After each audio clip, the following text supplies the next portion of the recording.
Recently, a climate change report came out. Another word for climate change. Anything that happens in the weather. Because why would you call it climate change? Anyway, we'll get into that later. This new report took the worst estimates they have and essentially just doubled it without any real indicators as to why the predictions suddenly just doubled. But anyway, these things happen.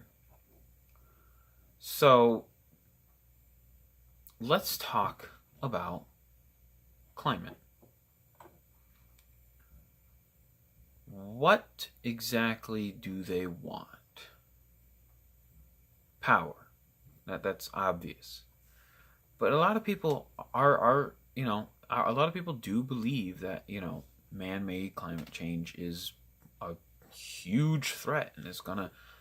And to them, I say, yes, there is somewhat of a threat of maybe the weather of climate. The common thing we hear is weather and climate aren't the same thing. They are, but they aren't. To say they're not at all related is asinine. That's stupid. Weather and climate aren't even close. I mean, come on. Anderson Cooper recently on CNN insulted President Trump, saying he didn't know the difference between weather and climate and he needed to go on a kid's website. Whatever.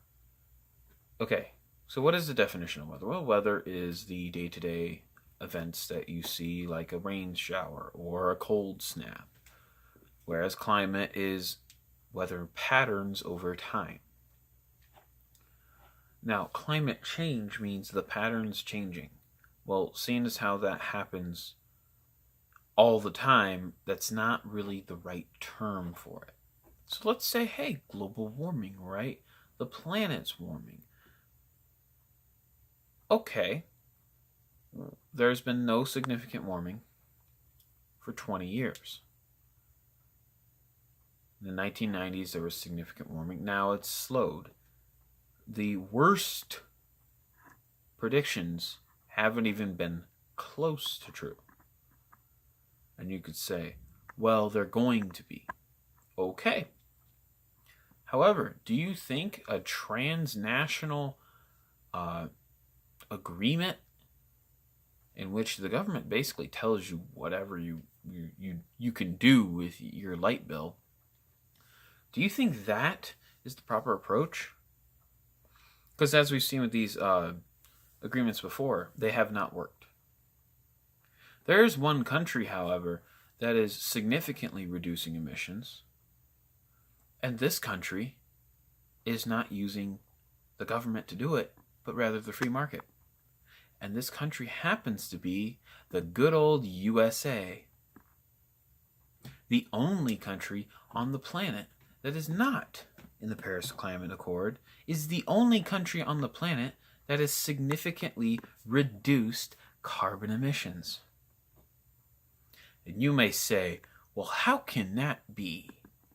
Well, I'll tell you. It's a little something called fracking. Now you may say, doesn't that cause earthquakes? And I will tell you, no, it probably doesn't. There's no significant evidence to prove that it causes earthquakes. You say, well, aren't they shooting water down into ancient faults in the earth? No, because they're not going that deep. There's no possible way. Now now that we're done with the whole, snarky shtick, let's talk about fracking. Fracking was said to have caused earthquakes in Oklahoma. Notice, lately they've not been talking about it. That's because the earthquakes in Oklahoma have subsided. For millennia, there have been periods where earthquakes will suddenly they'll just suddenly flare up and then go away. There's certain parts of the world that are like that. There's a little town called Charleston. Little town, it's actually a major city in South Carolina. It is seismically active. Before the late 1800s, it was not. In fact, I'm pretty sure they had a massive earthquake in the 1890s. But before that, no. If you look back, way back into the 1700s, this is one of the oldest major cities in America on the South Carolina coast. And you don't see a whole lot of data, you don't see a whole lot of journals about this because it wasn't very commonplace. Suddenly flared up. Another area that suddenly flared up a number of years back, well over a century ago, is a little area, a little region, kind of sort of around the middle of the country, northwestern Tennessee, western Kentucky, like extreme far western Kentucky, southern Illinois, eastern Missouri, in that area, in the Mississippi Valley, around where the Ohio River goes into the Mississippi. It's a seismically active area. There are no faults that they can find in that area. It just suddenly became more active. They had an earthquake that was so bad in the early 1900s that the Mississippi River flowed backwards. This is long before the advent of fracking. It just suddenly starts up. There are many places that are seismically active that we don't quite understand, like Yellowstone. It's a hot spot. We know there's a magma chamber, but we don't know why. It's the most dangerous supervolcano on the Earth. If it were to explode, it would kill millions in a matter of a few minutes. That's just how it is. We don't understand these things. We don't understand climate very well. Our predictions for 2-day weather, for 2-week weather forecasts can change dramatically. We can hardly predict a week in advance with a weather forecast, yet somehow we can predict an 100-year forecast. Kind of makes you wonder. Now you're starting to think, well, is he just denying that mankind has any influence on the climate? That it's all just chance? And my answer is no, I'm not. The climate is very variable. Mankind does have influence, of course.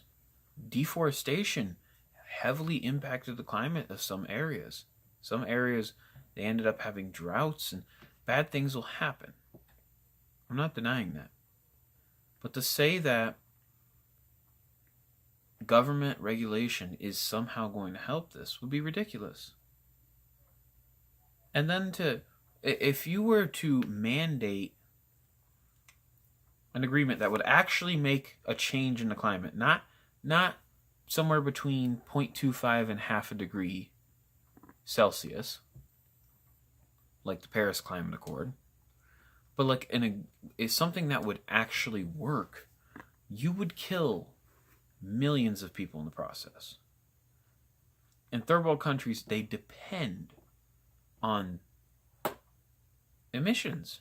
And a lot of developing countries are going through their industrial revolutions currently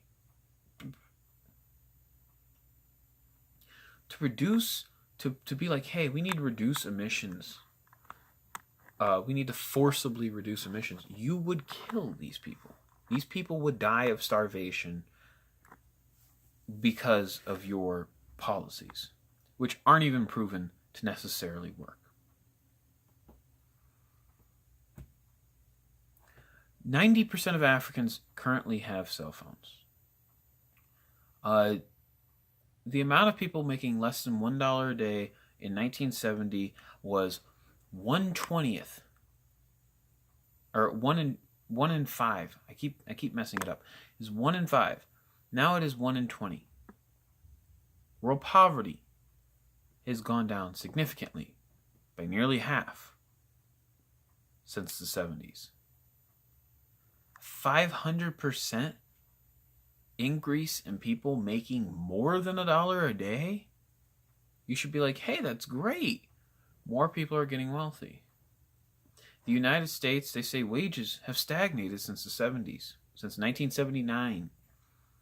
Here's the problem with that statistic. You can buy 3 times as much shit as you could in 1979.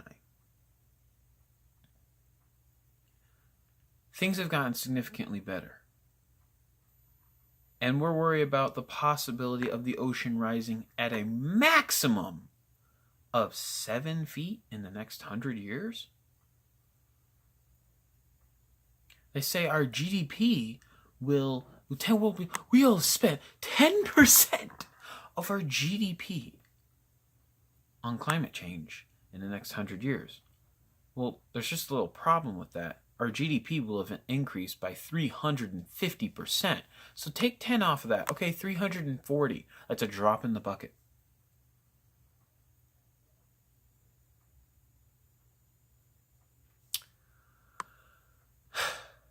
Life is good. Life is really good right now. It is the greatest time to be alive. In terms of quality of life, in terms of what you have, in terms of violent crime, all of it. And you're telling me that a little bit of a temperature increase is going to destroy us all. And you say, well, what about the effects of it, though? The long-term effects, couldn't it be bad? Here's a problem. All those things I just mentioned, which are right, those are great. But it doesn't address what could happen long-term. Well, let's talk about that. Here's the big issue with their whole theory. Here's what is the final death knell to the whole climate change thing. Not saying that there's no change in the climate. I'm not saying that at all. I'm not even saying that mankind doesn't contribute. However, a 3.5 degrees Celsius increase in the temperature, which is the average of what they're claiming, over the next 100 years, would not, and I repeat, would not have catastrophic effects. Would there be more flooding? Possibly. Certain areas would be underwater, but it would take 100 years, so it would be a very gradual process.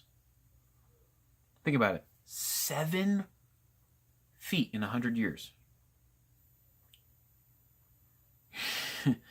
You're looking at what, less? You're looking at like an inch, less than an inch a year. You're gonna live. You're gonna be okay. You're gonna be able to move in time. You'll survive.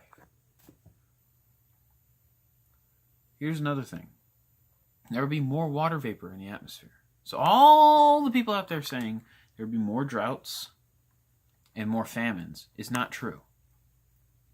There'd be more rain. Sure, you could say, hey, there'd be more floods.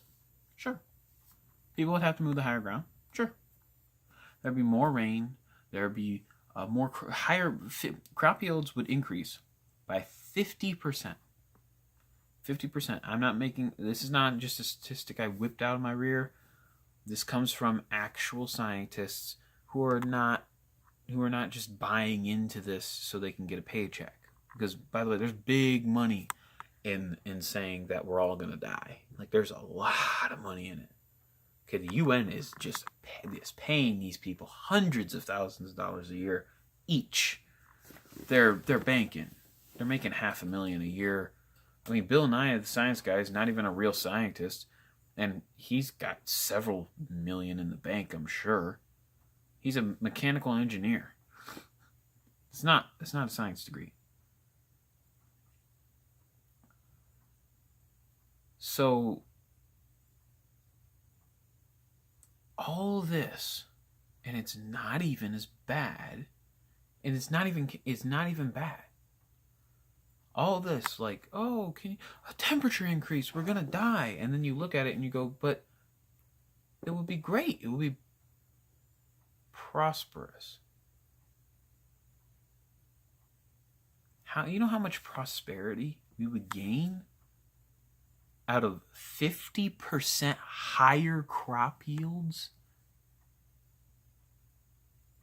The ecosystem would be flourishing. Animals would be, the animal population, endangered species would overnight, well, not overnight, but over this course of the next 100 years, their populations would dramatically increase, of animal species. And by the way, deforestation is at a 40 some odd year low. It's been going down significantly since the 1970s. It's a fact. They're estimating there's about 1 trillion more trees on planet Earth now. That's the lowest estimate than there were 40 years ago. That's what they know, which means it's more. It's got to be more because that's all they can figure out. Like, you can't be where every tree is growing at once. You can't possibly document something that large. This is all good stuff.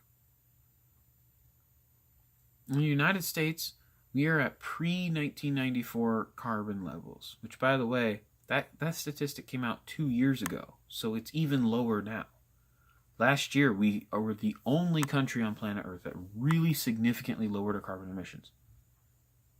You know how we did it? We had the free market. We did not institute government policies. People go, well, we are the only country on planet Earth that doesn't care about saving the planet. After all this information I just gave you, do you honestly think we don't care? Or do you think there are better methods? Solar energy is not as clean as we previously thought. The metals in solar panels are super toxic, and when you put them in landfills, they run out and they go into the ground and end up in, they run out and they end up in a pond somewhere killing a bunch of fish. Windmills kill millions of birds every year. It's a bird genocide out there. The maintenance that they have to do on windmills, all the miles and miles and miles and miles they have to drive to fix these things uses all kinds of emissions. They also use non-renewable metals and stuff within the turbines. The cleanest form of energy is a form of energy that everyone's been told they should be afraid of. And that is nuclear. Let's talk a little bit about nuclear. Including Chernobyl, including the worst nuclear disasters ever. Whether it be Chernobyl or whether it be the meltdown in Japan or the big one they had in England. All of those included have polluted less than solar, than wind, or any of it.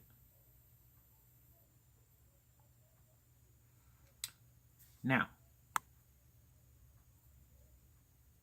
nuclear power is incredibly efficient. One nuclear power plant can fuel a huge area. So you wouldn't need to spend as much, you wouldn't need to use as much gasoline and thus carbon, and thus leave a huge carbon footprint to go out and do maintenance on these power plants. You wouldn't need a lot. You wouldn't need to put a lot of that forth because you don't need that many power plants. Nuclear power is a great idea, and it works great, and it doesn't use as much as other power sources. It doesn't run out like oil does, or coal or anything like that. And yet,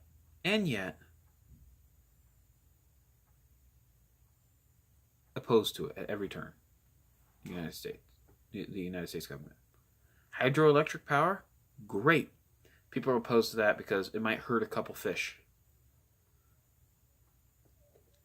These are huge power sources. Hydroelectric power can fuel a lot.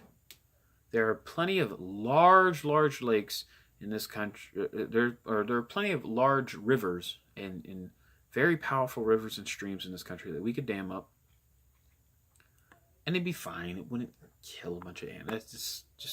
That's just not true. We could do this. We could dam them up, and we could fuel ourselves. You want to get you want to get off